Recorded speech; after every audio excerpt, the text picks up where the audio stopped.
Oke, baik. Selamat siang teman-teman semua dan Ibu dosen.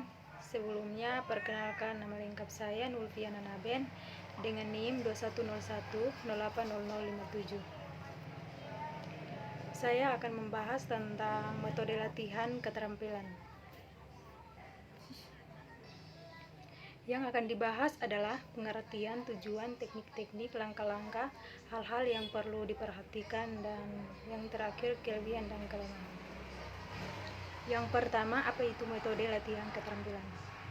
Metode drill atau metode latihan keterampilan adalah metode mengajar dengan cara memberi latihan kepada siswa secara berulang dan mengajak siswa langsung ke tempat latihan. Keterampilan untuk melihat dan mengetahui cara membuat, cara menggunakannya, apa manfaatnya, apa fungsinya, dan sebagainya. Yang berikut tujuan metode latihan keterampilan. Yang pertama, memiliki keterampilan motorik atau gerak seperti menghafal, menulis, menggunakan alat untuk membuat suatu bentuk, serta melaksanakan gerakan dalam olahraga. Yang kedua, menggunakan daya pikir yang semakin lama akan semakin bertambah baik. Yang ketiga, mengembangkan kecakapan intelektual seperti menghitung perkalian, pembagian, penjumlahan, pengurangan, dan menarik akar dalam menghitung congkak.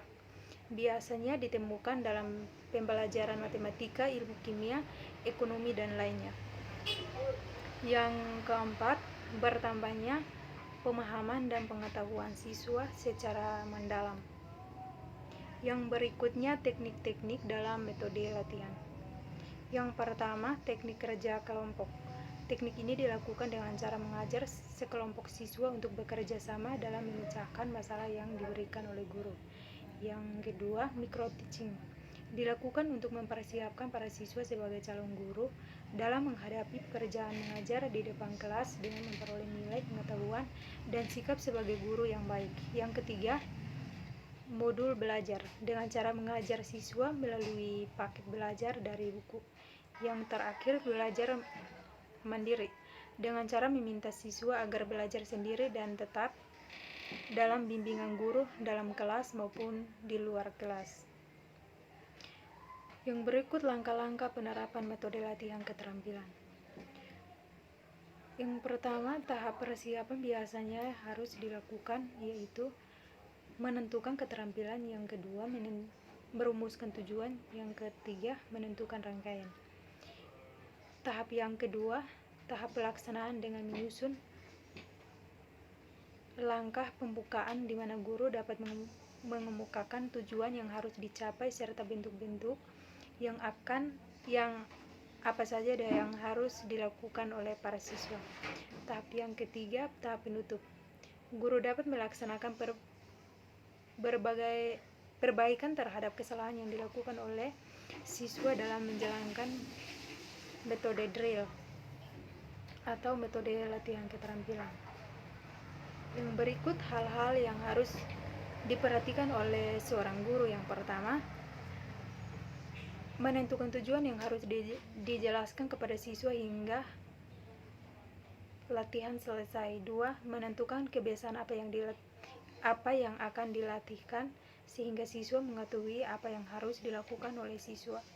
Yang ketiga, memberikan tenggat waktu yang disesuaikan dengan kemampuan siswa. Yang keempat, menghidupkan suasana sehingga tidak membosankan. Yang kelima, memperhatikan kesalahan umum yang dilakukan siswa untuk menjadikan evaluasi pada akhir pembelajaran. Yang berikutnya, kelebihan. Yang pertama, kecakapan motorik. Yang kedua, peserta didik memperoleh ketangkasan dan kemahiran dalam melakukan sesuatu sesuai dengan yang dipelajarinya. Yang ketiga, kecakapan mental. Yang keempat, dapat membentuk kebiasaan dan menambah ketepatan serta kecepatan dalam pelaksanaan. Yang kelima, dapat menimbulkan rasa percaya diri peserta didik yang berhasil dalam belajar telah memiliki suatu keterampilan khusus yang guna kala di kemudian hari. Yang terakhir, kelemahan.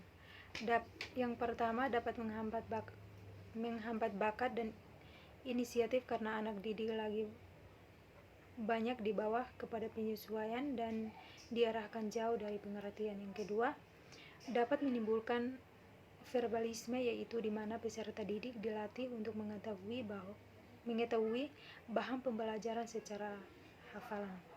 Yang ketiga, membentuk kebiasaan yang kaku, yaitu seolah-olah peserta didik melakukan sesuatu secara mekanis dalam memberikan stimulus peserta didik secara otomatis.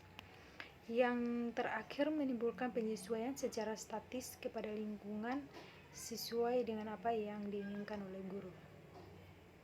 Sekian, terima kasih penjelasan dari saya. Terima kasih.